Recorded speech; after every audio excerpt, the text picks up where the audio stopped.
అమిత్ షా ఒక భారీ స్కెచ్ వేశాడు. ఆ స్కెచ్ను పసిగట్టి రేవంత్ రెడ్డి కిషన్ రెడ్డికి మరొక స్కెచ్ గీసిండు, రివర్స్ స్కెచ్. అసలు ఏంటి బీజేపీ పనిలో వ్యూహం ఏంటి? దాని నుండి తప్పించుకొని బీజేపీకే రేవంత్ రెడ్డి మరొక వ్యూహం 12 ఏంటి? అసలు అమిత్ షా స్కెచ్కే మాస్టర్ స్కెచ్ వేసినటువంటి రేవంత్ రెడ్డి ఏం ప్లాన్ చేయబోతున్నాడు?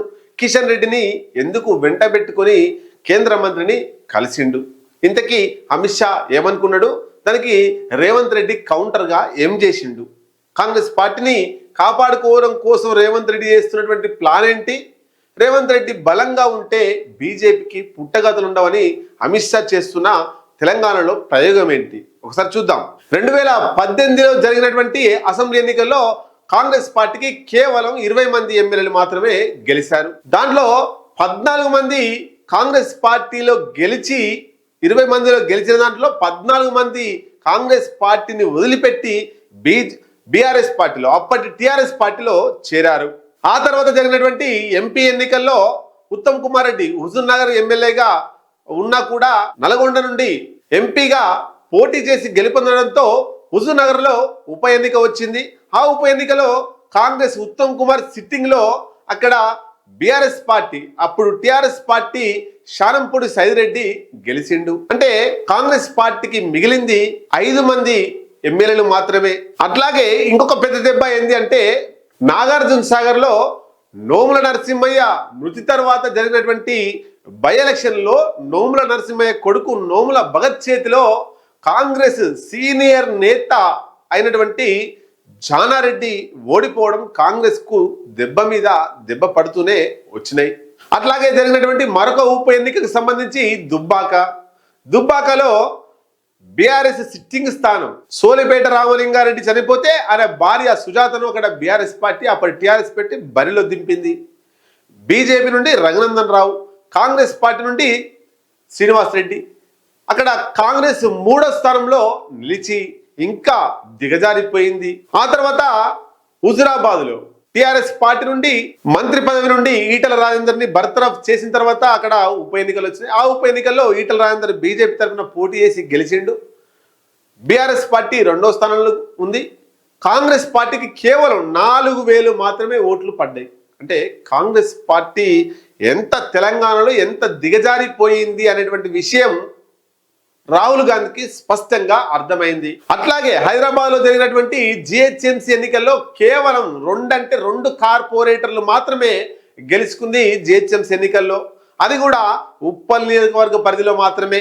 ఇంకా ఎక్కడ కూడా పెద్దగా ప్రభావం చూపలేకపోయింది కాంగ్రెస్ పరిస్థితి. దాన్ని బట్టి అంచనా వేసుకోవచ్చు. అంటే దీన్ని బట్టి బీఆర్ఎస్ వర్సెస్ బీజేపీ తెలంగాణలో అని రాహుల్ గాంధీకి స్పష్టంగా అర్థమైంది. కాంగ్రెస్ తెలంగాణ రాష్ట్రంలో 3వ పొజిషన్కి 3వ స్థానానికి దిగజారిపోయింది. తెలంగాణ ఇచ్చిన తర్వాత కాంగ్రెస్ ఆంధ్రప్రదేశ్లో తెలంగాణ రాష్ట్రం ఇచ్చి తెలంగాణలో నష్టపోయింది, అటు ఆంధ్రప్రదేశ్లో నష్టపోయింది అనేటువంటిది రాహుల్ గాంధీకి అర్థమైంది. అయితే ఆంధ్రప్రదేశ్లో నష్టపోతే నష్టపోయినాం, ఎందుకంటే తెలంగాణ ఇచ్చినాం కాబట్టి ఆ ప్రజలకు కోపం ఉంటుంది. కానీ తెలంగాణ ఇచ్చిన తెలంగాణ రాష్ట్రంలో కాంగ్రెస్ పార్టీ నాశనం కావడం రాహుల్ గాంధీకి జీర్ణించుకోలేకపోయిండు. ఇది గ్రహించినటువంటి రేవంత్ రెడ్డి కాంగ్రెస్ పార్టీని నిర్జీవంలా పడి ఉన్నటువంటి కాంగ్రెస్ పార్టీని మళ్ళీ జీవింపజేయాలి, పునర్జీవింపజేయాలి, కాంగ్రెస్ పార్టీకి మళ్ళీ పురుడు పోయాలి అంటే ఒక మంచి నాయకుడు, చతురత ఉన్న నాయకుడు, మాస్ లీడర్, దమ్మున లీడర్ కావాలని వెతికి పట్టుకొని రేవంత్ రెడ్డికి టీపీసీసీ అధ్యక్షుడిగా పగ్గాలను అప్పచెప్పిండు తెలంగాణ రాష్ట్రంలో. అప్పుడు 3 పార్టీలు పోటాపోటీగా నడుస్తున్నాయి. బండి సంజయ్ రాష్ట్ర అధ్యక్షుడిగా ఉన్నాడు బీజేపీ పార్టీకి, కాంగ్రెస్ పార్టీకి రేవంత్ రెడ్డి అధ్యక్షుడిగా ఉన్నాడు.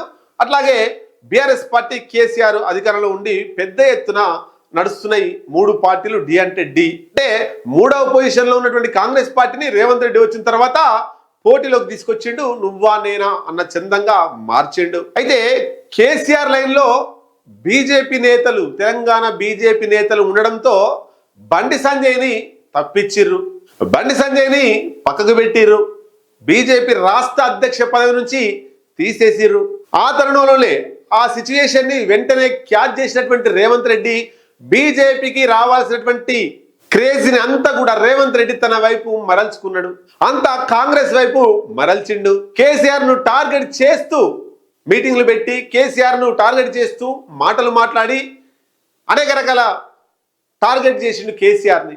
నువ్వా నేనా అంటే త్రిముఖ పోటీలో ఉన్నటువంటి, ముందుగా ద్విముఖ పోరే బీఆర్ఎస్ వర్సెస్ బీజేపీగా ఉన్నటువంటి దాంట్లో బీజేపీని థర్డ్ పొజిషన్కి నెట్టి కాంగ్రెస్ రెండవ పొజిషన్కి వచ్చి రేవంత్ రెడ్డి అనునిత్యం కేసీఆర్ని టార్గెట్ చేస్తూ వార్తల్లో నిత్యం నిలుస్తూ కేసీఆర్ని టార్గెట్ చేసి నడిపించడు కాంగ్రెస్ పార్టీని. అంటే జీవోత్సవంలో పడి ఉన్నటువంటి, సచ్చిన శవంలో పడి ఉన్నటువంటి కాంగ్రెస్ పార్టీని మళ్ళీ ప్రాణం పోసి పోటీలో నిలబెట్టిండు. 2023 ఎన్నికల్లో జరిగినటువంటి అసెంబ్లీ ఎన్నికల్లో రేవంత్ రెడ్డి ఆధ్వర్యంలో ఆయన టీపీసీసీ అధ్యక్షుడిగా ఉన్న తరుణంలో కాంగ్రెస్ పార్టీ అధికారంలోకి వచ్చింది. అనూహ్యంగా రేవంత్ రెడ్డి ముఖ్యమంత్రి అయిండు. ఆ తర్వాత జరిగినటువంటి ఎన్నికల్లో, పార్లమెంట్ ఎన్నికల్లో కూడా కాంగ్రెస్ పార్టీ 8 ఎంపీ సీట్లు గెలుచుకుంది. బీఆర్ఎస్ ఫస్ట్ ర్యాంక్లో ఉన్నటువంటి బీఆర్ఎస్ 0కి వచ్చేసింది. థర్డ్ పొజిషన్లో ఉన్నటువంటి బీజేపీ సెకండ్కి వచ్చేసింది. మొదటి వరుసలో కాంగ్రెస్ నిలబడింది. అంటే రేవంత్ రెడ్డి రాకముందుకు కాంగ్రెస్ పార్టీ థర్డ్ పొజిషన్లో, రేవంత్ రెడ్డి వచ్చినాక ఫస్ట్ పొజిషన్కి వచ్చింది. మొత్తం మీద పార్టీని ఒక్కడే నడిపించిండు, అధికారంలోకి ఒక్కడే తీసుకొచ్చిండు. సీనియర్లు సహకరించకున్నా, అడుగడుగున ఆటంకాలు సృష్టించినా, ఎమ్మెల్యేలు కలిసి రాకున్నా, సీనియర్ నేతలు అందరూ ఇబ్బందులు పెట్టినా అన్ని దిగమింగుకుంటూ ఒక్కడే పార్టీని లాక్కొచ్చిండు. పార్టీని మరింత బలోపేతం చేసిండు, పార్టీని మరింత స్ట్రాంగ్ గా మార్చిండు. కాంగ్రెస్ పార్టీని తెలంగాణ రాష్ట్రంలో తిరుగులేని శక్తిగా మార్చిండు రేవంత్ రెడ్డి ఒక్కడే, ఒంటరిగా అన్ని తానై నడుచుకుంటూ. అయితే ఇక్కడే బీజేపీకి ఇబ్బందికర పరిస్థితులు ఎదురైనాయి. ఎందుకు? రేవంత్ రెడ్డి ఒక్కడే కాంగ్రెస్ పార్టీని స్ట్రాంగ్ చేసిండు, బలోపేతం చేసిండు, కాంగ్రెస్ పార్టీని తిరుగులేని శక్తిగా తెలంగాణ రాష్ట్రంలో తయారు చేసిండు. ఇది ఇలాగా ఉంటే తెలంగాణ రాష్ట్రంలో బీజేపీ పాగా వేయడం చాలా కష్టం, తెలంగాణ రాష్ట్రంలో బీజేపీ అధికారంలోకి రావడం చాలా కష్టమని గ్రహించినటువంటి అమిత్ షా, మోడీ పెద్ద స్కెచ్ వేశారు తెలంగాణ రాష్ట్రంలో రేవంత్ రెడ్డికి. రేవంత్ రెడ్డిని దూరం కొడితే మరింత బలంగా మారతాడు. రేవంత్ రెడ్డి ఎత్తుకు పై ఎత్తులేస్తాడు. ఎంతటి ఎత్తులైనా చిత్తులు చేసేటువంటి ఆలోచన ఉన్నటువంటి వ్యక్తి రేవంత్ రెడ్డి. కాబట్టి రేవంత్ రెడ్డిని దూరం కొట్టకుండా స్నేహపూర్వకంగా తన వైపు మరల్చుకోవాలని అనేక ప్రయత్నాలు చేస్తున్నారు.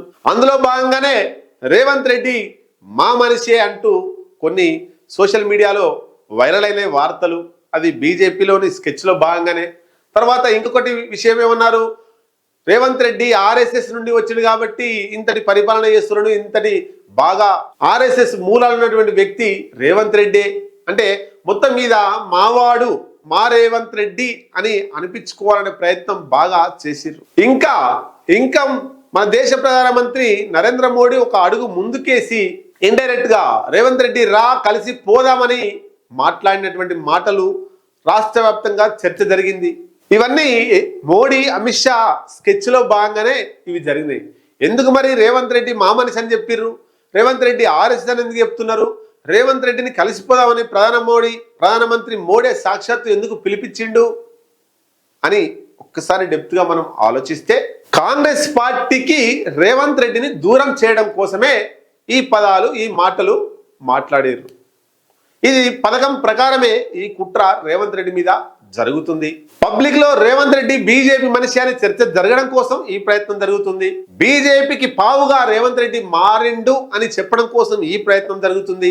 ఇటు పార్టీలో రేవంత్ రెడ్డిని చులకన చేయాలి, ఇటు పబ్లిక్ లో రేవంత్ రెడ్డిని చులకన చేయాలి, తద్వారా బీజేపీ వైపు జనాలు వస్తారు అనేటువంటిది అమిత్ షా, మోడీల స్కెచ్.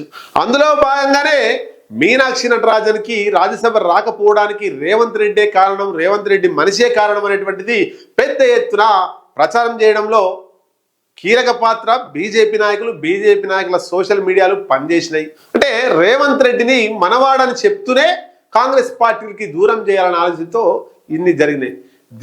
ఈ స్కెచ్ను నరేంద్ర మోడీ, అమిత్ షా, బీజేపీ చేసినటువంటి స్కెచ్ను రేవంత్ రెడ్డి పసిగట్టి ఆయన ఏం చేసిండు, తెలంగాణ రాష్ట్రానికి సంబంధించినటువంటి కేంద్ర మంత్రి కిషన్ రెడ్డికి సవాల్ విసిరిండు. కిషన్ రెడ్డి వెంబడి పడుతున్నాడు, కిషన్ రెడ్డి కోసమే ప్రయత్నం చేస్తున్నాడు.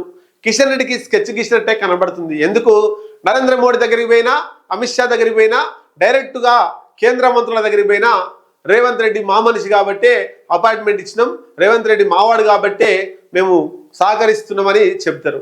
కానీ కిషన్ రెడ్డిని వెంటపడి పొడిచి తీసుకుపోవడం వల్ల మా తెలంగాణ రాష్ట్రానికి సంబంధించినటువంటి కేంద్ర మంత్రిని తీసుకొని పోతే వాళ్ళు నిధులు ఇచ్చిర్రు.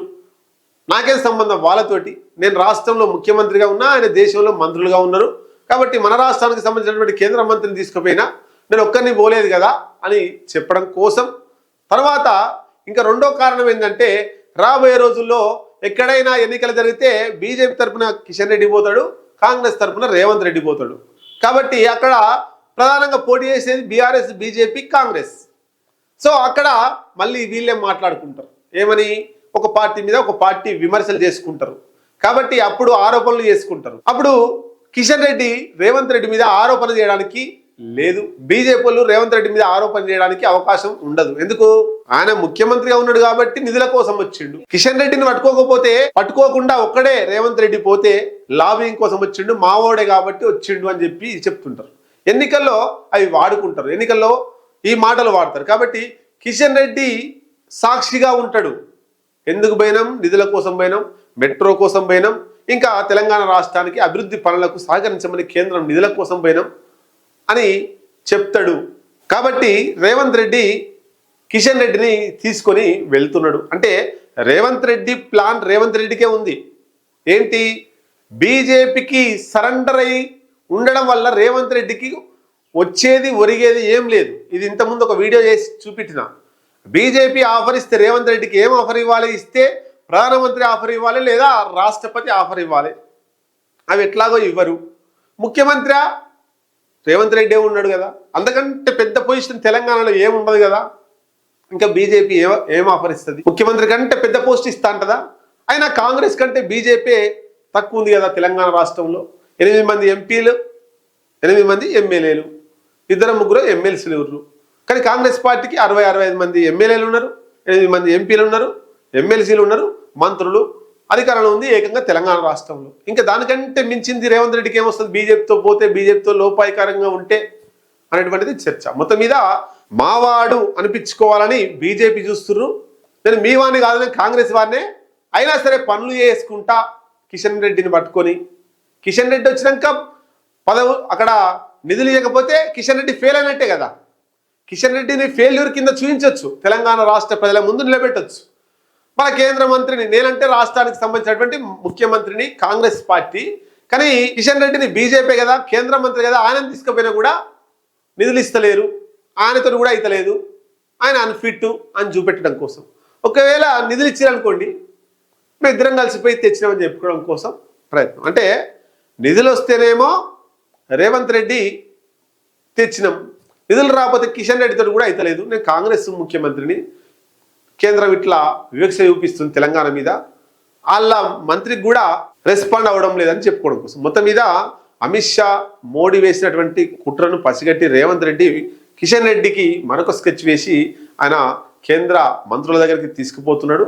ఏదేమైనా మొత్తం మీద రాజకీయాలు పక్కకు పెట్టి తెలంగాణ రాష్ట్రానికి డెవలప్ అవుతే అంతకంటే ప్రజలు సంతోషిస్తుంటారు, అంతకంటే ఇంకెక్కువేం కోరుకోరు అనేటువంటిది జనం నుండి వచ్చేటువంటి మాట. తెలంగాణ రాష్ట్రంలో రేవంత్ రెడ్డిని ఇరికించడం కోసం అమిత్ షా ఒక భారీ స్కెచ్ వేశాడు. ఆ స్కెచ్ను పసిగట్టి రేవంత్ రెడ్డి కిషన్ రెడ్డికి మరొక స్కెచ్